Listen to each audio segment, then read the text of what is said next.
immediately volunteered to go pick her up. It was a perfect opportunity. Ms. McKinney was Libby's teacher, so he'd stroll into class, tip his hat at her, announce he was there to pick up Libby, and strike up a conversation. His mind went blank. A conversation about what? What did one talk about to a school teacher? The weather? Everyone was going to talk about the weather to her. He needed to say something different.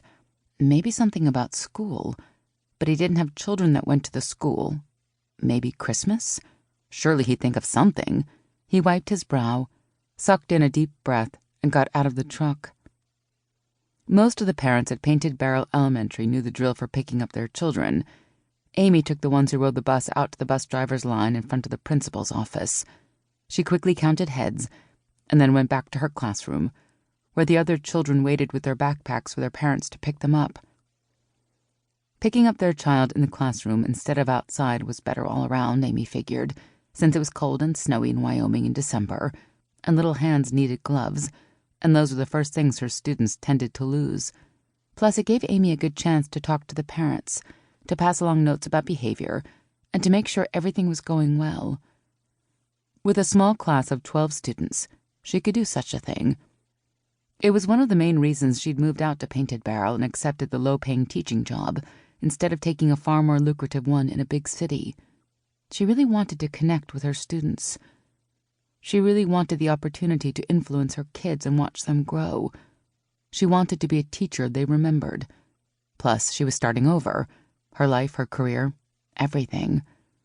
What was better than starting over in all ways? She'd lived in bigger cities all her life. Now Amy just wanted to blend into a tight-knit community and be part of things. Maybe being part of a community would help choke down that black hole of loneliness inside her that had just gotten bigger and bigger since her divorce. Maybe. This wasn't the time to think about her divorce from Blake, though. Right now, she had to focus on her kids. So as the first parents showed up, she went into teacher mode, chirping about how wonderfully this or that kid did in class today, helping put on little jackets and finding mittens.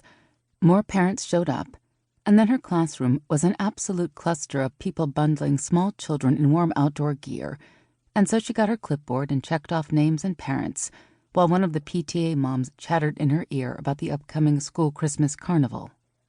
It was another one of those ways Amy was probably a bit too anal retentive about her kids, but she was able to get away with it because it was a smaller class.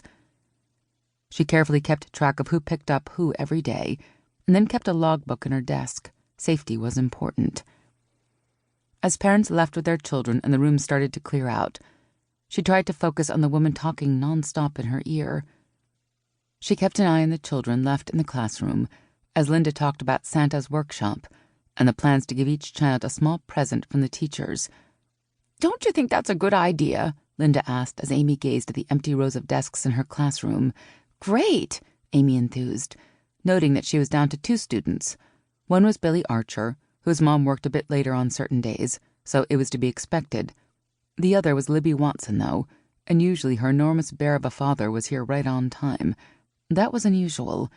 Libby was calmly coloring at her desk, unconcerned. "So you'll be Mrs. Claus?" Linda asked, as Amy headed toward the school hallway. "We really need a volunteer, and I think you'd be great." "I can do that. Would you excuse me for a second?